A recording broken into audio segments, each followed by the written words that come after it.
Salut à tous, c'est Rémi, j'espère que vous allez bien et bienvenue dans cette vidéo. Vous le savez, je vous parle très régulièrement des ETF, autrement appelés des trackers, pour investir dans le domaine de la bourse, puisque c'est des produits financiers qui nous permettent d'investir dans des dizaines, voire des centaines d'actions d'un seul coup pour miser peut-être sur un secteur ou quoi. Mais lorsqu'il s'agit de choisir son ETF, eh bien, il est fort probable que vous soyez complètement perdu. Les ETF, pour la plupart du temps, vous présentent tout un tas de chiffres et également, il y a des noms vraiment bizarres qu'il faut tout simplement comprendre pour savoir lequel ETF choisir tout simplement. Et pourtant, le choix d'un ETF n'est pas anodin. Il y a plein de gens qui vont choisir un ETF comme ça très rapidement, mais ça doit constituer votre patrimoine pendant plusieurs dizaines d'années. Et le choix d'un ETF est donc très important. D'autant plus quand on a un PEA, c'est-à-dire un plan d'épargne action. Lorsque vous êtes en France, l'ouverture d'un PEA vous permet de ne pas payer d'impôts sur les bénéfices que vous allez réaliser dans les limites imposées par le PEA, c'est-à-dire à peu près au moment où je tourne cette vidéo, 170 000 € à peu près. Mais bien entendu, tous les ETF ne sont pas éligibles au PEA. Ça veut dire que le PEA qui vous permet d'être exonéré d'impôts ne va pas vous permettre d'investir dans tous les ETF. Et c'est pourquoi j'ai voulu faire cette vidéo dans laquelle je vais vous présenter 5 ETF qui sont à mon avis les plus intéressants pour investir avec un PEA. Je tiens quand même à préciser qu'il ne s'agit que de mon avis, ce ne sont pas des conseils d'investissement, mais c'est mon avis et mon retour d'expérience en tant qu'investisseur. Je vais donc dans cette vidéo vous présenter ces 5 ETF et j'aimerais également rajouter un ETF dans lequel je ne vous conseille pas d'investir et vous allez voir pourquoi. Je vais tout vous expliquer directement ici sur mon ordinateur. Si ce genre de vidéo vous intéresse, je vous invite à me mettre un like et à vous abonner à la chaîne et on démarre tout de suite avec le premier ETF. Alors le premier ETF est un ETF qui est plutôt très connu, très on va dire très médiatisé entre guillemets. Il s'agit de celui-ci. C'est un ETF qui appartient à Lyxor. Il s'agit d'un ETF éligible au PEA et qui va reproduire la performance du S&P 500, c'est-à-dire l'indice Standard & Poor's 500 aux États-Unis qui reprend plus ou moins l'évolution des 500 plus grosses entreprises américaines, les sociétés les plus performantes.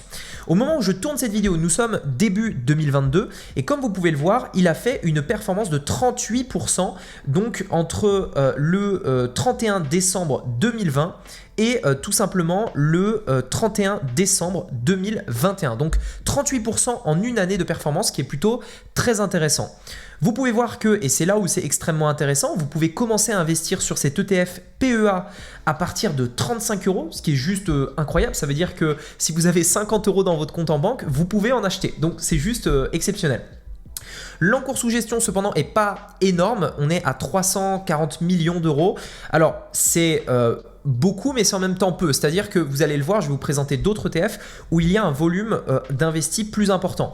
Pourquoi le volume investi est important? Parce que ça montre que les investisseurs aiment cet ETF-là, restent investis dessus et tout simplement, plus il y a d'argent, plus c'est sécuritaire pour vous et l'investissement que vous allez faire. Et également très intéressant, cet ETF est à seulement 15% de frais. Alors il y en a des beaucoup moins chers, mais 15% ça reste quand même plutôt très intéressant pour éviter justement d'avoir trop de frais, puisque je vais déjà d'ailleurs faire des vidéos sur ce sujet-là, mais sachez que des frais peuvent avoir un impact énorme sur la performance de votre portefeuille. On peut également le voir ici, il s'agit d'un ETF capitalisant. Qu'est-ce que ça veut dire? Ça veut dire que les dividendes générés par cet ETF vont être automatiquement réinvestis dans votre capital pour pouvoir créer ce qu'on appelle l'effet boule de neige, c'est-à-dire vous gagnez de l'argent, on vous reverse des dividendes et ces dividendes sont automatiquement réinvestis pour avoir un plus gros capital, générer plus de dividendes, etc. etc. Donc c'est plutôt très intéressant. Alors concernant cet ETF, donc vous voyez que ici, au niveau de on va dire la corrélation avec l'indice, il est extrêmement corrélé puisqu'en fait on le voit, il y a une différence de à peine 0,10%. Ça veut dire quoi? Ça veut dire que, souvenez-vous, un ETF, vous n'achetez pas un indice, vous achetez un produit financier qui a pour but de reproduire la performance d'un indice, puisque on ne peut pas acheter un indice. Et comme vous le voyez ici, donc c'est un ETF conforme à la directive OPCVM, ok? L'indice S&P 500 Net Total Return est composé des 500 premières, voilà. Et en fait, son objectif est de reproduire la performance du S&P 500, tout simplement. Donc, vous n'achetez pas le S&P 500, vous achetez un ETF qui reproduit sa performance. Voilà pourquoi on a deux courbes. La courbe en rose ici, enfin en violet, qui représente l'indice de référence et l'ETF que vous achetez. Et en fait, on voit l'évolution des deux et on essaye de repérer s'ils sont très proches ou si peut-être il y a des grosses différences. Parfois, certains ETF en fait n'arrivent pas bien à suivre l'évolution de l'indice et dans ce cas-là, ce ne sera pas des bons ETF dans lesquels investir. Donc voilà par rapport à ça. Ensuite, on va regarder ici ce que vous achetez. Donc les 10 plus grosses, on va dire, capitalisations de cet investissement. On a du Apple, du Microsoft, du Amazon, du Tesla, du Alphabet ici, donc c'est Google. Facebook, Nvidia, Berkshire Hathaway, etc. Donc en gros, c'est des grosses sociétés américaines, donc pas de problème par rapport à ça. Le S&P 500 est on va dire, représentatif du marché américain et c'est historiquement un marché qui a eu une croissance juste énorme, donc c'est un très très bon ETF à investir là-dedans. Donc également autre chose qui est importante, c'est ce point ici. Donc vous achetez en euros, donc ça c'est plutôt pas négligeable parce que quand vous achetez le S&P 500, ça peut être également en dollars. Donc là, c'est PEA, donc c'est en euros. Vous le voyez aussi ici, donc c'est capitalisation, ça on l'a déjà vu. Vous pouvez commencer à investir à partir de 30 euros, donc c'est plutôt extrêmement intéressant. Et les frais sont de seulement 15% tout simplement. Et c'est autorisé à la vente en France, bien entendu. Donc voilà par rapport à ça. Donc premier ETF, plutôt très intéressant. Deuxième ETF, ici il s'agit d'un investissement toujours donc chez Lyxor en PEA, mais cette fois-ci sur le monde. Alors, l'indice MSCI World, c'est un indice qui a pour but de prendre un petit peu de tous les pays. Je vais vous montrer un petit peu en dessous. Ici, on a la répartition géographique. Vous voyez qu'on a un peu d'Américains, donc même la majorité, 70% presque aux États-Unis. C'est normal parce que 50% du marché action est représenté aux États-Unis. Donc, la majorité en fait des actions du marché boursier est aux États-Unis. Donc, c'est pour ça qu'il y a une plus grosse part ici. Mais on a également du marché russe, bon très peu, un peu de Chine, donc on a un peu d'Asie, on a un peu d'Australie, on a un peu d'Afrique également, on a de l'Europe aussi, 3%, on a du Canada, on a, voilà, vous voyez que vous êtes répartis un petit peu sur le monde entier, ce qui est plutôt extrêmement intéressant et ça vous permet de tout simplement miser sur la croissance mondiale et donc d'être très bien diversifié. Donc ici, on voit également qu'on est dans différents domaines, technologie, finance, santé. Pourquoi ça c'est important? Parce que en fonction des crises qui peuvent éventuellement arriver, eh bien, il y a certaines industries qui vont être plus impactées que d'autres. Par exemple, pendant le Covid, eh bien, la santé, c'est un domaine qui a explosé. À l'inverse, tout ce qui était par exemple biens de consommation ou tout ce qui est dans la catégorie des restaurants, etc., bah, ça a un petit peu morflé. Et donc dans ce cas-là, c'est bien d'être diversifié sur plusieurs secteurs. Également, on a plusieurs devises. On a de l'euro, on a du dollar, pardon, de l'euro, on a du GPI, on a du GBP, on a du CAD, on a du CHF, enfin bref, on a plein de devises qui nous permet également de réduire en fait les risques sur l'éventuel effondrement d'une devise, même si ici, bien entendu, on est vraiment beaucoup plus exposé au dollar, ce qui est normal, comme je vous le disais, puisque c'est la majorité du marché. Donc au niveau des sociétés, pareil, c'est des sociétés américaines, hein, les premières, c'est vraiment, on dirait presque les sociétés, vous voyez ici, du S&P 500 qu'on avait tout à l'heure. Donc voilà, donc c'est les 10 plus grosses, et voilà par rapport à ça. Alors également, très intéressant, 26 euros, vous pouvez commencer à investir dessus à partir de 26 euros, donc c'est très bien. Par contre, l'encours sous gestion est limite, on est à 113 millions, donc à vous de voir, c'est pas énorme. Les frais, bah, ça coûte assez cher, 0,45. On commence à être quand même dans des ETF assez premium, c'est-à-dire assez cher quand même. Et la performance, 30%, c'est plutôt pas mal. L'avantage ici, c'est que si votre objectif n'est pas forcément de créer, enfin d'avoir une performance hors norme, mais juste tout simplement de vous dire, bah, je veux être sur le monde entier, je veux pas trop me prendre la tête, je veux quelque chose de diversifié, ça peut avoir un intérêt. Troisième ETF. Sur le CAC 40. Alors le CAC 40, c'est expliqué ici, c'est en fait les 40 valeurs les plus importantes de France, tout simplement. Donc c'est les 40 plus grosses sociétés françaises. Et donc l'objectif de cet ETF, Lyxor CAC 40, est de reproduire l'indice CAC 40, donc qui représente les 40 plus grosses sociétés françaises. Donc ici, pareil, donc il y a, étant donné que c'est du PEA et que le PEA, bah, c'est en France, bah, forcément, il y a énormément de gens qui vont investir en France et c'est pour ça qu'on a 3,9 milliards d'euros sur cet ETF, ce qui est plutôt très bon. Ici, c'est un peu plus cher, donc c'est à partir de 70 euros, mais ça reste quand même très accessible. 31% cette année, très intéressant. On est à 0,25, c'est un petit peu plus cher. Je vais vous montrer des ETF qui coûtent moins cher tout à l'heure, mais c'est plutôt intéressant et en distribution toujours. Donc, c'est-à-dire qu'on réinvestit les dividendes. L'évolution, vous voyez ici, hein, par rapport à l'indice, c'est assez proche. Donc c'est plutôt pas mal. Au niveau des sociétés, bah, c'est des sociétés françaises ici, hein, donc on a L'Oréal, Total, LVMH, donc Schneider Electric, BNP Paribas. Donc vous voyez, on est également sur différents secteurs. On est en euros. on a donc 40 sociétés dans cet indice. Voilà, vous pouvez voir l'indice ici, hein, Euronext. Donc ici, on est également dans différents domaines. Donc c'est normal parce qu'on investit sur un marché. Donc on est en France, hein, avec un peu de Royaume-Uni, etc. Et ici, donc voilà. Donc c'est ce que je vous disais tout à l'heure. Donc c'est intéressant, on a 0,25%. C'est intéressant, mais il y a quand même moins cher. Donc je vais vous montrer d'autres choses ici.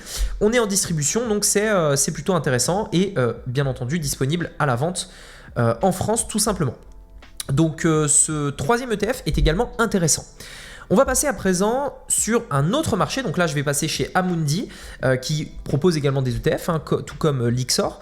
Ici, on passe sur un ETF donc, que j'ai trouvé très intéressant parce que c'est un ETF PEA, mais sur les marchés émergents. Alors, je sais qu'il y a beaucoup d'entre vous qui peut-être veulent pas seulement investir en Europe ou aux États-Unis, mais qui veulent aussi profiter de la croissance de l'Asie parce que l'Asie, c'est l'avenir, c'est la croissance de l'avenir. Et le fait de pouvoir investir en Asie, ben, ça peut être extrêmement intéressant puisqu'on mise sur le fait que la Chine, l'Inde vont être les prochaines superpuissances et donc, investir sur le marché asiatique peut avoir du sens. Ici, on est chez Amundi. On a, comme vous le voyez ici, donc on est à 24 €, donc c'est également très accessible. Il y a 41 millions d'euros, donc ça va, c'est plutôt intéressant. 431 millions d'euros et on est à 0,20 de frais, donc c'est plutôt intéressant. Voilà ici. Et alors, petite chose intéressante, les dividendes sont ici réinvestis, c'est-à-dire qu'on est en capitalisation. Alors, on est donc au niveau des titres, donc on va regarder ici. On a Taïwan, donc je connais pas ces sociétés, mais là on a du Samsung, on a du Alibaba bien entendu. Voyez, donc on a plusieurs sociétés que je connais pas toutes, hein, puisque c'est des sociétés asiatiques, avec la répartition en fonction des différents secteurs, tout simplement. Alors, également, autre chose intéressante, c'est au niveau des performances ici. Alors, la performance, vous voyez qu'on est à 24%, donc sur la période, c'est-à-dire du avril 2019 au 12 2021, donc c'est pas bon, c'est plutôt intéressant, mais c'est pas non plus extraordinaire. Je pense que pour l'instant, vous voyez qu'on fait du surplace là depuis février 2021, donc ça fait presque un an que ça fait du surplace, voire ça baisse un petit peu, mais honnêtement, je pense que c'est plutôt un investissement pour le très long terme par rapport à l'Asie. Donc voilà, en tout cas, si vous souhaitez investir en Asie, si vous croyez en l'Asie, ça peut être un ETF extrêmement intéressant puisqu'il y a peu d'ETF basés sur le marché asiatique qui sont disponibles et s'il y en a, généralement, il y a peu d'actifs, donc c'est pas trop intéressant ou alors il coûte très cher. On peut trouver des ETF à 0,9 voire 1% de frais pour l'Asie, mais ici, celui-là est plutôt très intéressant. Autre ETF également, donc le cinquième ETF que je trouve également très intéressant, chez Amundi, c'est un ETF sur le Stoxx 50, Stock X50, donc qui vous permet d'investir sur les, donc vous le voyez ici, hein, les 50 plus grosses valeurs des 12 pays de la zone euro. Donc plutôt également très intéressant si vous souhaitez miser non pas que sur le CAC 40, c'est-à-dire la France, mais sur l'Europe de manière générale. On va dire que c'est plutôt l'équivalent du S&P 500 aux États-Unis, mais là c'est le Stoxx 50 en Europe. Donc ici, on est en capitalisation aussi, donc ça veut dire qu'on va réinvestir les bénéfices. Par contre, petite chose à noter, nous sommes ici en USD, donc voilà par rapport à cet ETF. Donc ici, éligibilité PEA, on est bien en oui, mais faites attention à une chose, nous sommes en USD, donc vous achetez en dollars. Donc voilà, c'est une chose à prendre en compte ici. On a une très bonne performance par contre, 56% sur la période en cours, hein, donc depuis 2015. Donc c'est depuis 2015 certes, mais voilà. Et vous voyez qu'ici on a un marché qui stagne un petit peu depuis depuis juin 2021 ici. Donc voilà, ça aurait été intéressant d'acheter après le Covid. Là c'est la crise du Covid, hein, et après une très très bonne reprise. Donc voilà. Mais sinon ça reste néanmoins un ETF très intéressant. Donc c'est celui-ci qui vous permet d'investir sur le marché Europe.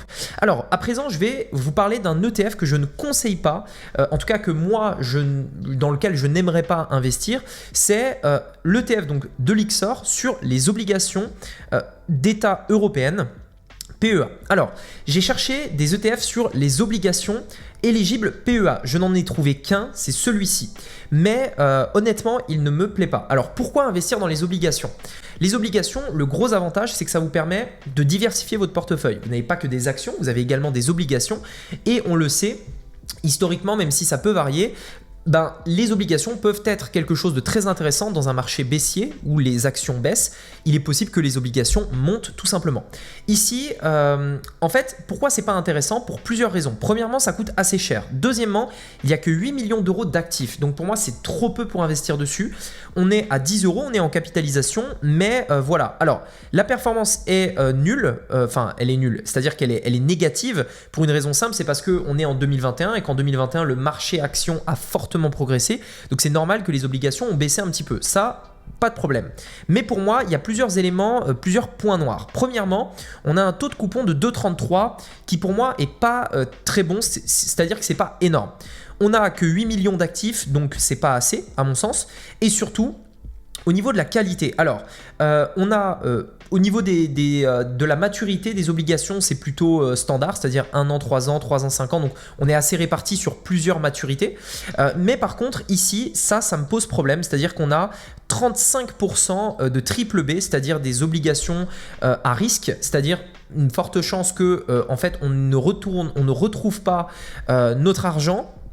Pour moi, c'est en partie dû, je pense, parce qu'on est sur des états à risque, etc. Mais pour moi, il y a beaucoup trop de triple B. J'aurais préféré avoir plus de A, plus de triple A, etc. Il y a beaucoup de triple B, donc pour moi, c'est pas très positif. Et ici, vous voyez, on a France, Italie, Allemagne. Donc au niveau des pays, c'est plutôt pas mal. Espagne, ok, très bien. Au niveau des pays, c'est bon, mais moi, c'est cette qualité des obligations qui me pose problème. L'actif sous-jacent également, donc c'est-à-dire qu'on est l'encours sous gestion n'est que à 8 millions et on a 0,4% de frais, ce qui est plus ou moins assez gros. Voilà pourquoi personnellement je n'investirai pas avec un PEA dans cet ETF obligataire tout simplement. Voilà, écoutez, j'espère que cette vidéo vous a plu. Dites-moi dans les commentaires vos avis. Dites-nous également si vous avez des ETF PEA à partager. Ça peut peut-être aider certaines personnes à trouver la perle rare pour leur PEA. Si vous souhaitez aller plus loin, si vous souhaitez investir sérieusement en bourse, que ce soit dans un PEA ou dans un compte titre ordinaire, et si vous souhaitez booster votre performance sur le long terme, j'ai réalisé une formation totalement gratuite dans laquelle je vous partage exactement les différentes étapes pour vous construire votre portefeuille. Et également, je vais investir 6 000 € en live dans cette formation pour vous montrer en direct comment investir en bourse tout simplement.